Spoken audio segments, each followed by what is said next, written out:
ತೀರ್ಥ ಸುಲಭ ಶ್ರೀ ಗುರುವೇ ಕೃಪೆಯಾಗು.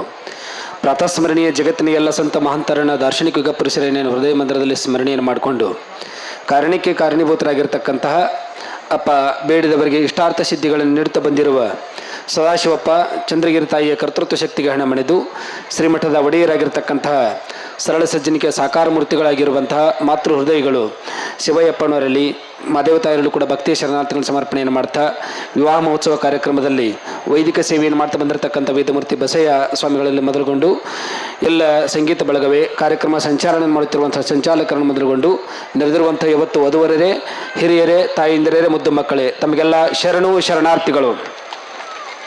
ಎಲ್ಲರೂ ಒಂದ್ಸಲ ಹೇಳ್ರಿ, ಶರಣು ಶರಣಾರ್ಥಿಗಳು, ಶರಣು ಶರಣಾರ್ಥಿಗಳು. ಎಷ್ಟು ಹೇಳಿ ನನ್ನ ಮಾತನ್ನು ಸ್ವಲ್ಪ ಬರೋದು ತಡ ಆಯಿತು. ಒಂದಿಷ್ಟು ಬೇರೆ ಕಾರ್ಯಕ್ರಮಕ್ಕೆ ನಿನ್ನೆ ತಾನೇ ಶ್ರೀಶೈಲದಿಂದ ಬರುವಾಗ ಸ್ವಲ್ಪ ವ್ಯತ್ಯಾಸ ಆಗಿರೋ ಕಾರಣಕ್ಕೋಸ್ಕರವಾಗಿ ಬೆಳಗ್ಗೆ ಹೇಳೋದು ಕೂಡ ಸಮಯ ಆಯಿತು. ಅಲ್ಲಿ ನನಗೆ ಹಿಂಗೆ ಅನ್ಸಾಕತ್ತಲ್ಲ, ಈ ಕತ್ನಳ್ಳಿ ಮಠಕ್ಕೆ ಬರುವಂಥ ಸಂದರ್ಭದೊಳಗೆ ನಮ್ಮ ಮಲ್ಲಿಕಾರ್ಜುನ ಅವರು ಅಪ್ಪು ಪಟ್ಟಣ ಶೆಟ್ಟರು ಫೋನ್ ಹಚ್ಚೋದು ನೋಡುವಾಗ ಅವ್ರು ಅನ್ನಾಕತ್ತಿದ್ರು, ಅಪ್ಪ ಅವರ ಭಾಳ ಟ್ರಾಫಿಕ್ನಾಗ ಸಿಕ್ಕೋತಿರಿ, ಜಲ್ದಿ ಬರ್ರಿ ಅನ್ನಾಕತ್ತಿದ್ರು ಅವರು. ನಿಜವಾಗಲೂ ಅವ್ರು ಹೇಳಿರ್ತಕ್ಕಂಥ ಮಾತ್ರ ನಾನು ಹಿಂಗೆ ಅನ್ಸಾಕತ್ತಲ್ಲ, ನನಗೆ ಇನ್ನೂ ಏನು ಶ್ರೀಶೈಲದಾಗದನೋ ಏನು ಕತ್ನಳ್ಳಿ ಒಳಗದನೋ ಅನ್ನುವಂಥ ಭಾವ ಇಲ್ಲಿರ್ತಕ್ಕಂಥ ಜನ ಭಕ್ತ ಸಮೂಹವನ್ನು ನೋಡಿದ್ರೆ ಅನ್ಸಾಕತ್ತಿತ್ತು. ಭಾಳ ಸುಂದರವಾಗಿರ್ತಕ್ಕಂಥ ಕಾರ್ಯಕ್ರಮ. ಅಪ್ಪ ಅವರ ಜಾತ್ರಾ ಮಹೋತ್ಸವ ಅಂತಂದ್ರೆ ಬರೀ ಮೊದಲು ಸಮಯಕ್ಕೆ ಗೌರವ ಕೊಡಬೇಕು. ಸಮಯಕ್ಕೆ ಗೌರವ ಕೊಡೋದ ಹೊರತು ಜೀವನದೊಳಗೆ ಏನೇನು ಕೂಡ ಸಾಧನೆಯನ್ನು ಮಾಡ್ಲಾರ ಅನ್ನೋ ಕಾರಣಕ್ಕೆ ಅಜ್ಜೋರು ಕೊಟ್ಟದ್ದು 5 ನಿಮಿಷ ಸಮಯ. 5 ನಿಮಿಷದೊಳಗೆ ಹೇಳುವುದು ಏನದ ಅಂತಂದ್ರೆ, ಅರಬಾವಿ ಮಠಕ್ಕೂ ಹೋಗಿದ್ದೀವಿ, ಈಗ ಎರಡೇ ಮಠ ನಮ್ಮ ಕತ್ನಳ್ಳಿ ಮಠಕ್ಕೆ ಬಂದು ನೋಡಿದಾಗ ಇಲ್ಲಿ ನಡೆದಿರ್ತಕ್ಕಂಥ ವಿವಾಹ ಮಹೋತ್ಸವ ಕಾರ್ಯಕ್ರಮ ನಮಗೆಲ್ಲ ಗೊತ್ತದೆ. 12ನೇ ಶತಮಾನದೊಳಗೆ ಇತಿಹಾಸವನ್ನು ತೆಗೆದು ನೋಡಿದಾಗ ಗುಡ್ಡಾಪುರ ದಾನಮ್ಮ ತಾಯಿ, ದಾನದಾಸೋಹಿ ದಾನಮ್ಮ ತಾಯಿ ಮದುವೆ ಆಗುವಂತ ತಿಳ್ಕೊಂಡು ಎಲ್ಲಾ ಬಸವಾದಿ ಶಿವಶರಣರು ಹೇಳಿದಾಗ ತಾಯಿ ಹೇಳ್ತಾಳೆ, ದಾನಮ್ಮ ತಾಯಿ ನೀವು ಹಂಗೆ ನನ್ನ ಮದುವೆ ಮಾಡಬೇಕಂತ ತಿಳ್ಕೊಂಡು ಇಚ್ಛೆ ಪಟ್ಟಿದ್ರಿ ಅಂತಂದ್ರೆ ಕೇವಲ ನನ್ನ ಮದುವೆ ಒಬ್ಬರದ ಮದುವೆ ಆಗುವುದಲ್ಲ, ನನ್ನ ಜೊತೆಗೆ 555 ಸಾಮೂಹಿಕ ಬಡ ವಿವಾಹ ಮದುವೆ ಮಾಡ್ತೀನಿ ಅಂದ್ರೆ ಮಾತ್ರ ಮದುವೆ ಹಾಕಿದೆ ಅಂತ ತಿಳ್ಕೊಂಡು ಗುಡ್ಡಾಪುರ ದಾನಮ್ಮ ತಾಯಿ ಹೇಳಿದ್ಲು. ಯಾವ ಕಾರಣಕ್ಕೋಸ್ಕರವಾಗಿ ಸಾಮೂಹಿಕ ವಿವಾಹ ಕಾರ್ಯಕ್ರಮಗಳನ್ನು ಮಾಡ್ತಾರೆ ಅಂತಂದ್ರೆ ತಾವೆಲ್ಲ ತಿಳ್ಕೋಬೇಕು. ಒಬ್ರು ಮದುವೆ ಆಗುವುದು ಅಂತಂದ್ರೆ ಅಲ್ಲಿ 10 ಲಕ್ಷ ರೂಪಾಯಿ ಗಟ್ಟಲೆ ಖರ್ಚಾಗ್ತದೆ. ಇಲ್ಲಿ ಎಲ್ಲರನ್ನು ಒಂದೇ ಕಡೆ ಕೂಡಿಸಿಕೊಂಡು ಮದುವೆ ಆಗುವುದರಿಂದ ಇಲ್ಲಿಷ್ಟು ಹಣವೂ ಕೂಡ ಉಳಿತದೆ, ಒಂದಿಷ್ಟು ವ್ಯಯವೂ ಕೂಡ ಉಳಿತದೆ ಅನ್ನುವ ಕಾರಣಕ್ಕೋಸ್ಕರವಾಗಿ ಶಿವಯ್ಯಪ್ಪ ಅವರು ಪ್ರತಿ ವರ್ಷ ಇಂಥ ಸಾಮೂಹಿಕ ವಿವಾಹ ಕಾರ್ಯಕ್ರಮಗಳನ್ನು ಮಾಡ್ತಾ ಬಂದಿದ್ದಾರೆ. ಅದ್ರ ಕಾರ್ಯಕ್ರಮಗಳನ್ನು ಮಾದೇವಿ ಅಮ್ಮವರು ನಮ್ಮ ಅಪ್ಪ ಅವ್ರು ಹೇಳಕತ್ತಿದ್ರಲ್ಲ, ಈಗ ಹೊಳ್ಳಿ ಮತ್ತೆ ಮದುವೆ ಆಗ್ಬೇಕಂತ ತಿಳ್ಕೊಂಡು ಕಾಲಕ್ಕೆ ತಕ್ಕ ಹಾಗೆ ಬದಲಾಗಬೇಕು ಅನ್ನೋ ರೀತಿ ಒಳಗೆ ಮುಂದಿನ ವರ್ಷ ಏನು ಅಪೇಕ್ಷೆಯನ್ನು ಪಟ್ಟಿದ್ದಾರೆ. ನಾವು ನೀವೆಲ್ಲರೂ ಕೂಡ್ಕೊಂಡು, ಯಾಕಂದ್ರೆ ಮದುವೆ ಆಗಿ 25ನೇ ವರ್ಷಕ್ಕೆ ಅದೊಂದು ಬೆಳ್ಳಿ ಹಬ್ಬ ಅಂತ ಮಾಡ್ತಾರೆ. ನೋಡೋಣ ಹಂಗೆ ಏನಾದರೂ ಒಂದು ಇತ್ತು ಅಂತಂದ್ರೆ ಅಪ್ಪ ಅವ್ರದ್ದು ನಾವು ನೀವು ಕೂಡ್ಕೊಂಡು ಬೆಳ್ಳಿ ಹಬ್ಬ ಅನ್ನೋ ರೀತಿ ಒಳಗೆ ಮರಳಿ ಮದುವೆ ಕಾರ್ಯಕ್ರಮವನ್ನು ನಾವೆಲ್ಲರೂ ಕೂಡ ಮಾಡೋಣ ಅಂತ ಮಾತನ್ನ ಸಂದರ್ಭ ತಿಳಿಯಪಡಿಸ್ತಾ, ಇಲ್ಲಿ ಈ ಕಾರ್ಯಕ್ರಮದೊಳಗೆ ಅಪ್ಪ ಅವರು ಒಂದು ಸಂಕಲ್ಪ ಮಾಡಿದ್ರು. ಈ ವರ್ಷ 50 ಜೋಡಿಗಳಾಗ್ಯಾವ, ಮುಂದಿನ ವರ್ಷ 100 ಜಾಸ್ತಿ ಆಗಬೇಕು ಅಂತ ತಿಳ್ಕೊಂಡು ನಾನು ಸಾಕಷ್ಟು ಕಡೆ ಪುರಾಣ ಪ್ರವಚನ ಮಾಡುವಾಗ ಎಲ್ಲರೂ ಕೂಡ ಕೇಳ್ತಿರ್ತಾರೆ, ಬಡವರದು ಅಂತ ತಿಳ್ಕೊಂಡು ಮುಂಬರ ದಿನದೊಳಗಾಗಿ ನಾವು ಎಲ್ಲೆಲ್ಲಿ ಪ್ರವಚನವನ್ನು ಮಾಡ್ತೀವಿ ಅಲ್ಲಿಯೂ ಕೂಡ ತಿಳಿಸಿ ಹೇಳುವಂತ ಪ್ರಯತ್ನ ಮಾಡ್ತೀವಿ. ಒಬ್ಬರ ಮದುವೆ ಆಗೋದಕ್ಕಿಂತ ಕತ್ನಳ್ಳಿ ಸದಾಶಿವಪ್ಪನ ಮಟ್ಟಕ್ಕೆ ಹೋಗ್ರಿ, ಅಲ್ಲಿರ್ತಕ್ಕಂಥ ಅಜ್ಜವರ ಆಶೀರ್ವಾದ ಆಗ್ತದ, ಬಂದಿರತಕ್ಕಂಥ ಎಲ್ಲ ಹಿರಿಯರ ಆಶೀರ್ವಾದ ಆಗ್ತದ. ಅಂತ ಸಂದರ್ಭ ಮದುವೆ ಆಗುವಂತ ಪ್ರಯತ್ನ ಮಾಡಿ ಅಂತ ತಿಳ್ಕೊಂಡು ನಾವು ಕೂಡ ಪುರಾಣ ವೇದಿಕೆಯಲ್ಲಿ ಹೇಳುವಂತ ಪ್ರಯತ್ನ ಮಾಡಿ ಒಟ್ಟು ಮುಂದಿನ ವರ್ಷ 100ಕ್ಕೂ ಹೆಚ್ಚು ಮದುವೆಯನ್ನು ಮಾಡುವಂತ ಅಪ್ಪ ಅವರ ಸಂಕಲ್ಪ ನಾವು ನೀವೆಲ್ಲರೂ ಕೂಡ್ಕೊಂಡು ಈಡೇರಿಸೋಣ ಅಂತ ಮಾತನ್ನ ಸಂದರ್ಭ ತಿಳಿಯಪಡಿಸ್ತಾ, ಮದುವೆ ಎನ್ನುವಂತ 3 ಅಕ್ಷರಗಳು ಹೇಳ್ತದೆ. ಯಾರು ಮದುವೆ ಆಗಬೇಕು ಅಂತಂದ್ರೆ, ಯಾರಲ್ಲಿ ಮ ಅಂತಂದ್ರೆ ಮಮಕಾರ, 2ನೇದು ದು ಅಂತಂದ್ರೆ ದುಡಿಮೆ, 3ನೇದು ವೇ ಅಂತಂದ್ರೆ ವ್ಯವಹಾರ. ಮಮಕಾರ, ದುಡಿಮೆ, ವ್ಯವಹಾರ ಇವು 3 ಚೆನ್ನಾಗಿತ್ತು ಅಂತಂದ್ರೆ ಅದು ಮದುವೆ ಅನಿಸ್ಕೊಳ್ತದ. ಇಲ್ಲ ಅಂತಂದ್ರೆ ಇಚ್ಛೆ ನರಿತು ಸತಿ ಇರಲು ವೆಚ್ಚಕ್ಕೆ ಕೆಚ್ಚು ಹಚ್ಚಂದ ಸರ್ವಜ್ಞ. ಅಂದ್ರೆ ಇಚ್ಛೆ ಮದುವೆ ಸತಿಪತಿಗಳು ಒಂದಾಗಿರ್ತಕ್ಕಂಥ ಭಕ್ತಿ ಯಾವಾಗಲೂ ಸಹಿತ 63 ಇದ್ದಂಗೆ ಇರ್ಬೇಕಂತ. 6 ರಿಕಾರ್ಡ್ ಒಳ್ಳೇದ, 3 ರಿಕಾರ್ಡ್ ಒಳ್ಳೇದ. ಆಗಲೇ ಅಪ್ಪ ಅವ್ರು ಹೇಳಿದ್ರಲ್ಲ, ಆ 63 36 ಆಗಬಾರ್ದು ಅಂತಿರ್ತಾರೆ ನೋಡ್ರಿ. ನಮ್ಮ ಸಂಸಾರ ಹೆಂಗಾಗ್ಯದ ಅಂತಂದ್ರೆ 36 ಆಗೈತಪ್ಪ. 36 ಯಾಕಂತಾರ ಅಂತಂದ್ರೆ 3 ರಿಕಾರ್ಡ್ ಹೊಳ್ಯದ, 6 ರೆಕಾರ್ಡ್ ಹೊಳ್ಯದ. ಅದಕ್ಕೆ ನಮ್ಮ ಮದುವೆ ಆಗುವಂತ ಪ್ರಸಂಗದೊಳಗೆ ಬಹಳಷ್ಟು ಮಂದಿ ಮಠಕ್ಕೆ ಬಂದಾಗ ಕೇಳ್ತಿರ್ತಾರೆ, ಅಪ್ಪ ಅವ್ರ ಹುಡುಗಿ ಸಾಲಾವಳಿ ನೋಡಿ ಬಂದೀವ್ರಿ, ಮತ್ತೆ ಇದಷ್ಟು ಕುಂಡಲಿ ಕೂಡಿ ಬರ್ತಾವ ನೋಡ್ರಿ ಅಂತಿರ್ತಾರ ಅವ್ರು ನಾವು ಅಂತಿರ್ತೀವಿ. ಮೊದಲು ಹುಡುಗಿ ಸಾಲಾವಳಿ ಕೂಡಿ ಬರುವಕ್ಕಿಂತ ಮೊದಲ ಅತ್ತಿ ಸೊಸಿ ಸಾಲಾವಳಿ ಕೂಡಿ ಬರ್ತಾವ ನೋಡಿ ಅಂತಿರ್ತೀವಿ ನಾವು. ಅತ್ತಿ ಸೊಸಿ ಸಾಲಾವಳಿ ಕೂಡಿ ಬಂದು ಅಂತಂದ್ರೆ ಇವು ಚಂದಂಗೆ ಇರ್ತಾವ. ಅತ್ತಿ ಎರಿಗೆ, ಸೊಸಿ ಕೆರಿಗೆ, ಇವು ಬಾರಿಗೆ. ಬಾರ್ ಅಂಗಡಿಗಳು ಯಾಕೆ ಜಾಸ್ತಿ ಆಗಕತ್ತಾವ ಅಂತಂದ್ರೆ ಕಾರಣ ಮನಿ ಒಳಗಿರ್ತಕ್ಕಂಥ ನಿಮ್ಮ ತಲೆ ಕೂಡ್ಲಾರ್ದಕ್ಕೋಸ್ಕರವಾಗಿ ಈ ಒಲಿಗಳು ಬೇರೆ ಆಗಕತ್ತಾವ. ಅದಕ್ಕೆ ನಾವು ಹೇಳುದಿಷ್ಟೇ, ಮನಿ ಒಳಗ ಅತ್ತಿ ಆಗಿರ್ತಕ್ಕಂಥವಳು ಬಂದಿರತಕ್ಕಂಥ ಸೊಸೆಯನ್ನ ಮಗಳ ರೀತಿ ಒಳಗೆ ನೋಡ್ಕೊಂಡು ಹೊಂಟು ಬಿಟ್ಲು ಅಂದ್ರೆ ಯಾವುದೇ ರೀತಿಯಾಗಿರ್ತಕ್ಕಂಥ ಸಮಸ್ಯೆ ಆಗುವುದಿಲ್ಲ. ಆದ್ರೆ ಬಂದಿರತಕ್ಕಂಥ ಸೊಸೆಯೂ ಸಹಿತ ಮನಿ ಒಳಗಿರ್ತಕ್ಕಂಥ ತಾಯಿ ಬೇರೆ ಇಲ್ಲ, ಇಲ್ಲಿರ್ತಕ್ಕಂಥ ಅತ್ತಿ ಬೇರೆ ಇಲ್ಲ ಅನ್ನುವ ರೀತಿ ಒಳಗೆ ನಡ್ಕೊಂಡು ಹೊಂಟು ಬಿಟ್ಟರು ಯಾವುದೇ ರೀತಿಯಾಗಿರ್ತಕ್ಕಂಥ ಸಮಸ್ಯೆ ಇಲ್ಲ ಅನ್ನುವಂಥ ಭಾವದೊಳಗೆ ತಾವೆಲ್ಲ ತಿಳ್ಕೊಂಡು ಅಪ್ಪ ಅವ್ರು ಹಾಕಿ ಕೊಟ್ಟು ಬಂದಿರತಕ್ಕಂಥ ಈ ಸಂಪ್ರದಾಯವನ್ನ ಎಲ್ಲರೂ ಕೂಡ ಮುಂದುವರಿಸಿಕೊಂಡು ಹೋಗುವುದು ನಮ್ಮ ಭಾರತ ದೇಶದ ಸಂಸ್ಕೃತಿ ಒಳಗೆ.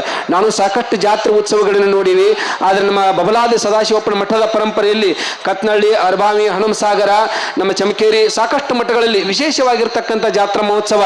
ನಿಮಗೆಲ್ಲ ಗೊತ್ತದ ಒಂದು ಗಾದಿ ಮಾತು, ಆಡು ಮುಟ್ಟದ ಸೊಪ್ಪಿಲ್ಲ. ನಮ್ಮ ಕತ್ನಳ್ಳಿ ಅಪ್ಪ ಅವರು ಮಾಡದೇ ಇರತಕ್ಕಂಥ ಜಾತ್ರಾ ಮಹೋತ್ಸವದ ಕಾರ್ಯಕ್ರಮಗಳು ಉಳಿದಿಲ್ಲ. ಒಂದ ಎರಡ ಯುವಕರಿಗೆ ನೋಡಿದ್ರಿ ಅಂತಂದ್ರೆ ರಸಪ್ರಶ್ನೆ ಕಾರ್ಯಕ್ರಮ, ಈ ರೈತರಿಗೆ ನೋಡಿದ್ರಿ ಅಂತಂದ್ರೆ ಎತ್ತುಗಳಿಗೆ ಬಹುಮಾನ ಕೊಡೋ ಕಾರ್ಯಕ್ರಮ, ಈ 10 ಕಾರ್ಯಕ್ರಮಗಳನ್ನ ನಾವೆಲ್ಲ ನೋಡ್ಕೊಂಡು ಬರ್ತೀವಿ. ನಮ್ಮ ಅಪ್ಪ ಅವರು ಯಾಕಂದ್ರೆ ರೈತರಿಗೆ ಒಂದಿಷ್ಟು ಗೌರವವನ್ನು ಕೊಡಬೇಕು ಅಂತ ತಿಳ್ಕೊಂಡು ಎತ್ತುಗಳನ್ನು ಕೂಡ ಪೂಜ್ಯ ಭಾವನೆಯಿಂದ ಕಾಣುವುದು. ಕಾರಣ ಇಷ್ಟೇ ಅಂತಂದ್ರೆ ನಮ್ಮ ಭಾರತ ದೇಶದ ಬೆನ್ನೆಲುಬು ಯಾರು? ರೈತ. ಅಪ್ಪ ಅವ್ರು ನಿನ್ನೆ ಆಶೀರ್ವಚನದೊಳಗೆ ಹೇಳಾಕತ್ತಿದ್ರು ಜ್ಞಾನ ದೀಪೋತ್ಸವ ಕಾರ್ಯಕ್ರಮದೊಳಗೆ. ಆ ಕಾರ್ಯಕ್ರಮ ತಾವೆಲ್ಲ ಕೇಳಿರಿ. ಏನು ಕೇಳಿರಿ? ಮೊದಲು ರೈತಗೆ ಕನ್ಯಾ ಕೊಡ್ರಿ, ಬರೀ ನೌಕರಿ ಪಾಕ್ರಿ ಅಂತ ತಿಳ್ಕೊಂಡು ನೌಕರಿ ಹುಡುಕಾಡ್ಕೋತ ಕೂತವ್ರು, ಎಷ್ಟು ವಯಸ್ಸಾದ್ರೆ ಮದುವೆ ಆಗ್ಲಾರ ಕೂತವ್ರ. ನೀವೆಲ್ಲ ತಿಳ್ಕೊಂಡಿರಿ ನಮ್ಮ ಭಾರತ ದೇಶದ ಬೆನ್ನೆಲುಬು ಬಂದು ನಾವೆಲ್ಲ ಹೇಳ್ತೀವಿ. ಒಂದ್ಸಲ ಹೇಳ್ತಿರ್ತೀವಿ, ಜೈ ಜವಾನ್ ಜೈ ಜವಾನ್. ತನ್ನ ಬಣ್ಣವನ್ನು ಭೂಮಿಗೆ ಕೊಟ್ಟು ಭೂಮಿಯ ಬಣ್ಣವನ್ನು ತಾನು ತೆಗೆದುಕೊಂಡು ಇಡೀ ಜಗತ್ತಿಗೆ ಅನ್ನ ಕೊಡುವಂತ ರೈತಗೆ ಒಂದ್ಸಲ ಜೋರು ಚಪ್ಪಾಳೆ ಹೊಡ್ರಿ ಎಲ್ಲರೂ ನೋಡೋಣ. ಹಿಂಗೆ ಚಪ್ಪಾಳೆ ಬರಂಗಿಲ್ಲ, 2 ಕೈಗಳ ಮೇಲೆ ಎತ್ರಿ. ಯಪ್ಪ ಆ ಕಡೆ ವಿಡಿಯೋ ಹೊಡಿ ಒಂದ್ಸಾರಿ. ನಮ್ಮವುಗಳು 2 ಕೈ ಮೇಲೆ ಎತ್ತಿ ಜೋರಾಗಿ ಚಪ್ಪಾಳೆ ಚಟ್ಟೋಣ. ಜಗತ್ತಿಗೆ ಅನ್ನ ಕೊಡುವಂತ ರೈತಗೆ ಈಗೇನು ಚಪ್ಪಾಳೆ ಹೊಡೆದ್ರಲ್ಲ, ಇನ್ನೇ ಹೊಡ್ರಿ. ಈಗ ಚಂದ ವಿಡಿಯೋ ಹೊಡಿಪ ಆ ಕಡೆ ಇನ್ನೇ ಹೊಡಿತಾರೆ ನೋಡ್ರಿ ಅವ್ರು. ನನ್ನ ಮಗಳನ್ನು ಕೊಡ್ತಾನೆ ರೈತಗೆ ಕೊಡ್ತಾರ ನೋಡ್ರಿ ನೋಡೋಣ. ಈ ಕೈ ಕೇಳ್ಕೊಳ್ದು ನೋಡ್ರಿ ಆ ಕಡೆ.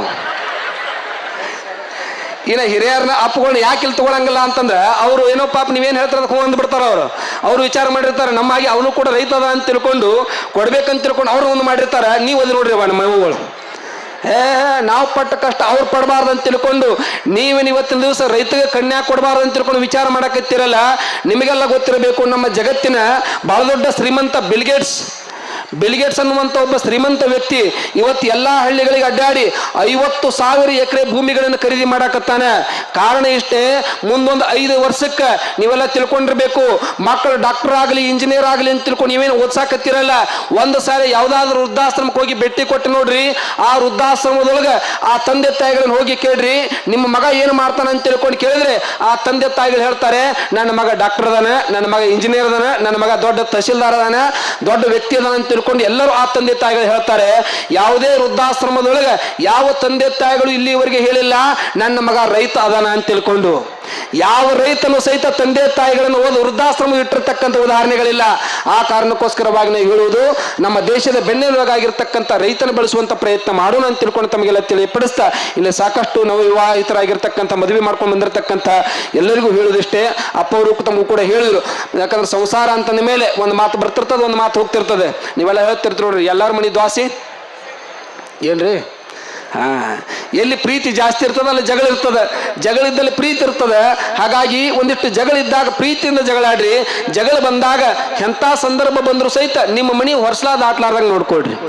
ಹೊರ್ಸ್ಲಾ ದಾಟಿದ್ರೆ ದಾಟೋಲಕತ್ತ 4 ಮಂದಿ ಕಿವಿ ಮೇಲೆ ಬೀಳಾರ್ದಂಗೆ ನೋಡ್ಕೊಡ್ರಿ. ನಿಮ್ಮ ಜಗಳ 4 ಮಂದಿ ಕಿವಿ ಮೇಲೆ ಏನಾದ್ರೂ ಬೀಳಬಾರ್ದು, ಬಿತ್ತು ಅಂದ್ರೆ ಮುಗಿದ ಹೋಗ್ತದ ಕತಿ, ಇಡೀ ಊರ್ ತುಂಬ ಸ್ಪ್ರೆಡ್ ಹೋತ್. 4 ಮಂದಿ ಕಿವಿ ಬೀಳಾರ್ದು ಬಿದ್ರೆ ಬೀಳೋಲಕತ್ತ, ಆದ್ರೆ ಪಂಚಾಯತಿ ಕಟ್ಟಿ ಮಾತ್ರ ಹತ್ತಬಾರ್ದು. ಪಂಚಾಯತಿ ಕಟ್ಟಿ ಹತ್ತಿರ ಹತ್ತೋಲಕತ್ತ, ಪೊಲೀಸ್ ಮೆಟ್ಲ ಮಾತ್ರ ಹತ್ತಬಾರ್ದು. ನಿಮ್ಮ ಜಗಳ ಪೊಲೀಸ್ ಮೆಟ್ಲ ಹತ್ತಿರ ಹತ್ತೋಲಕತ್ತ, ಆದ್ರೆ ಕೋರ್ಟ್ ಕಟ್ಟಿ ಮಾತ್ರ ಹತ್ತಬಾರ್ದು.